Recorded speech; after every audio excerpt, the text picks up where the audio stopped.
বেশ কিছু আইনি জটিলতার কারণে এবং কিছু সীমাবদ্ধতা থাকার কারণে সম্মিলিত ইসলাম ব্যাংক গ্রাহকদের টাকা দিতে এখানে একটু বিলম্ব হচ্ছে। এখানে অলরেডি দেখতে পাচ্ছেন চড়া সুদে আমানত টানবে সম্মিলিত ইসলাম ব্যাংক। এই বিষয়ে যে আপডেটটি, সেই লেটেস্ট আপডেটে জানাবো আমরা আজকের এই ভিডিওতে। এখানে মূলত নতুন আমানত সংগ্রহে চলমান বাজার হারের চেয়ে গড়ে সর্বোচ্চ 3% পর্যন্ত বাড়তি সুদ দেওয়ার ঘোষণা দিতে যাচ্ছে একীভূত 5 ব্যাংক সমন্বয়ে গঠিত রাষ্ট্রায়ত্ত সম্মিলিত ইসলাম ব্যাংক।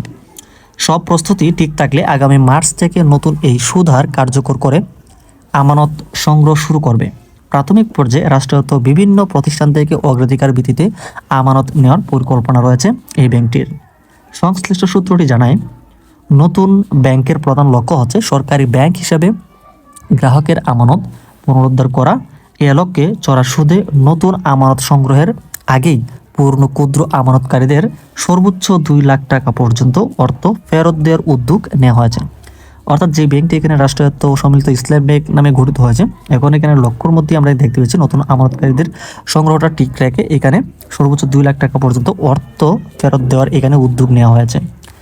তবে এখানে বাংলাদেশ ব্যাংক সূত্র জানিয়েছে, আমানতকারীদের 2 লাখ টাকা পর্যন্ত ফেরত দেওয়ার জন্য সব ধরনের প্রস্তুতি নেওয়া হচ্ছে। তবে আইনি জটিলতার কারণে আগে দেওয়া যে প্রতিশ্রুতি বাস্তবায়নে বিলম্ব হয়েছে। কারণ বিদ্যমান আইনে কোনো ব্যাংক অবসায়ন বা দেউলিয়া ঘোষিত হলে তবেই বিমার আওতায় সর্বোচ্চ 2 লাখ টাকা ফেরতের সুযোগ রয়েছে। একীভূত হওয়া 5 ব্যাংকে দেউলিয়া বা অবসায়ন করা হয়নি বলেই আইন সংশোধন ছাড়া সরাসরি টাকা ফেরত দেওয়া যাচ্ছে না। তবে বাংলাদেশ ব্যাংকের যে governor doctor Ahsan S Mansur ডিসেম্বরে টাকা ফেরত শুরুর জন্য বা ডিসেম্বরের মধ্যেই যেন টাকাগুলো এখানে দেওয়ার সকল কার্যক্রম শেষ হয়, এটার জোর নিতে কিন্তু পুরো বিষয়ে কিন্তু তিনি জোর দিয়েছেন। সূত্রটি আরও জানিয়েছে, সূত্র অনুযায়ী যে কোনো মূল্যে সুদসহ 2 লাখ টাকা পর্যন্ত আমানত ফেরত দেওয়ার সিদ্ধান্ত রয়েছে। তবে অর্থ তুলতে হলে গ্রাহকদের সম্মিলিত ইসলাম ব্যাংকের নামে নতুন অ্যাকাউন্ট খুলতে হবে।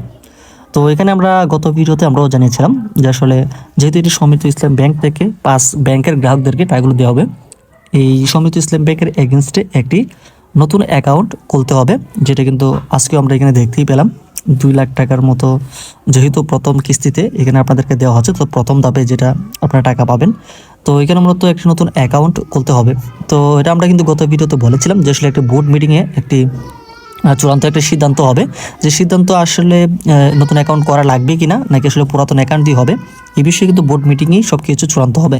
তো এখন আপাতত আপনাদের আগবাড়িয়ে কিছু করার দরকার নেই। যখন আপডেটটি আসবে বা নতুন অ্যাকাউন্ট করতে আপনাদের কী কী লাগবে বা নতুন অ্যাকাউন্ট করা লাগবে কিনা, যদি লাগে আসলে কী কী লাগবে, কোন প্রসেসের মধ্যে দিয়ে আপনাদেরকে যেতে হবে, তো পুরো বিষয়ে কিন্তু আপডেট পাবেন।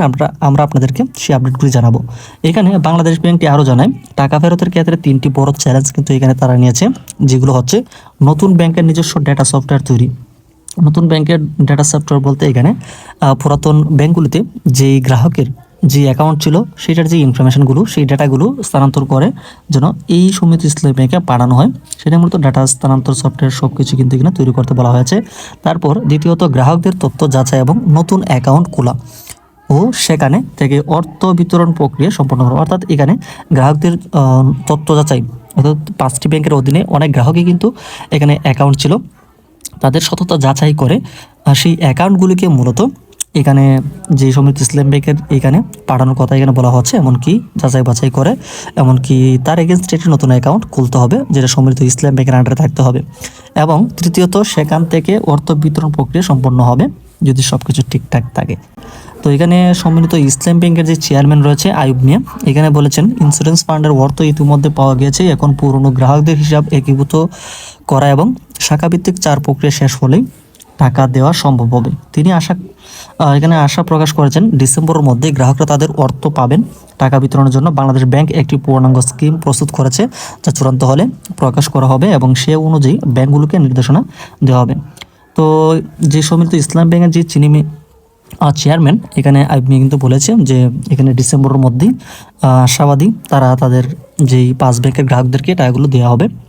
এই বিষয়ে আশা করছি এখন যে বোর্ড মিটিংটা হতে যাচ্ছে, এই বোর্ড মিটিংটি আসলে পুরো বিষয়ে এই যে এখানে একটি স্কিম প্রস্তুত করেছে আমরা অলরেডি দেখতে পেলাম, বাংলাদেশ ব্যাংকের একটি পূর্ণাঙ্গ স্কিম প্রস্তুত করেছে, যেটা আসলে অনুমোদন হলেই কিন্তু এখন ব্যাংক গ্রাহকদেরকে টাকাগুলো দেওয়া হবে। তো এই পর্যন্ত এখন আপনাদের একটু কষ্ট করে অপেক্ষা করতে হবে যেই বোর্ড মিটিংটা হবে।